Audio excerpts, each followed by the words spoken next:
Well, here it is. The car known as the Former Roach Rod.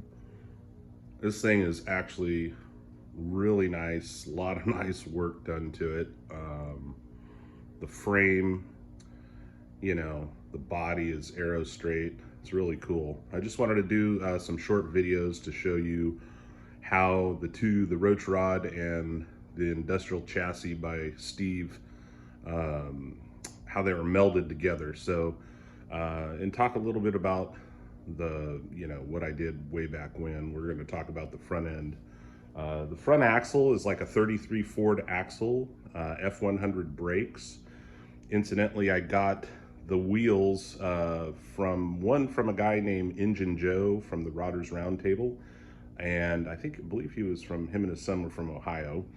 And then one of them I just bought off of eBay. And if you look at them, they're 16 by 4s, but they're different. The bevel on the drop center is more square, like a Ford wheel on that side. Excuse me. And this one is more angled, so it's a little different. So, incidentally, Miles told me that the tires are the original tires from the Roach Rod, so that's pretty cool. They've never been off. I actually spray painted those wheels white on that garbage can right there. Back in 2001 when I started building the car. And with a discussion from Mike Bishop, AV8 Ford, a good friend of mine, he said there was an era back in the 50s when Southern California, in his area, it was the thing to have, a black car with white wheels and small baby moon hubcaps. And this was reiterated by a friend, Joe Stewart, who grew up in that era and said the same thing. So that's why I went with that look. And incidentally, Pat Ganal, his 34 four-door sedan that he built, same look, black car, white wheels, and little baby moon hubcap. So it's pretty cool. The grill shell, the shell itself, or this metal part right here, I made that out of a 51 Chevy pickup cab roof. The upper part that you see here is the back of the cab.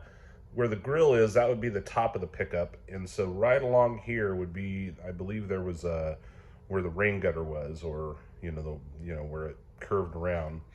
And the bottom two corners, those were from the inside of the cab. So Mike Bishop, again, he, big influence on the original car when I built it. He spent a couple days at my house documenting the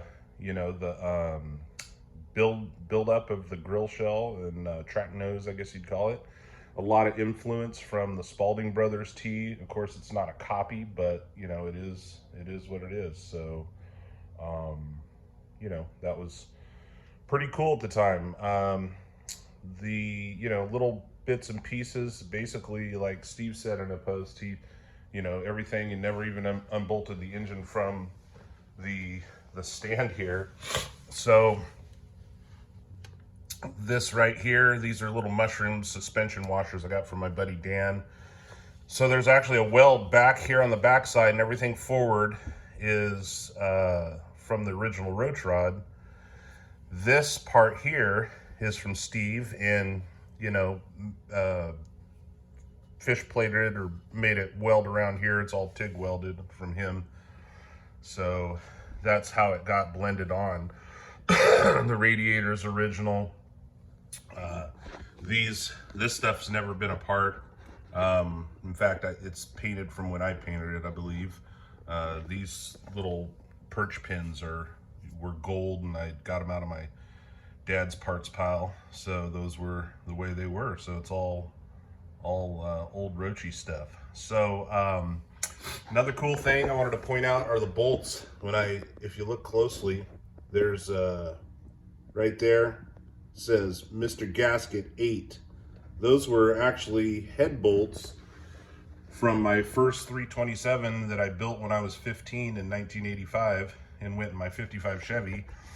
And I sold the engine to my brother. He put some different heads on it, and then of course I kept the head bolts.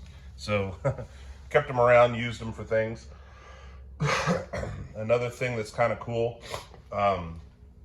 these hose clamps. So if you look real closely, they have, or one of them has the Ford script on it. There you can see it. And that was for my dad's stuff. And my friend Steve was over the other day, and he's like, hey, he goes, I think that's the original hose, and the date 12/28/01. So it still has the hoses on it from the Roach Rod. I know this is the way I do hose clamps. I always cut the tail of them so they're tight. So I don't know that this was on there or the one down there, but you know, that's kind of neither here nor there. But anyway, pulleys are on the Roach Rod, you know, all that stuff. So pretty cool. Probably replace the fuel line. It says not for fuel on there, so might be good to do that. Looks like this got bent to put a fuel filter in there. I don't think I had a fuel filter in there. So anyway, that's kind of it for today. Next video, I think I'll talk about the intake manifold and engine. So that'll be kind of fun.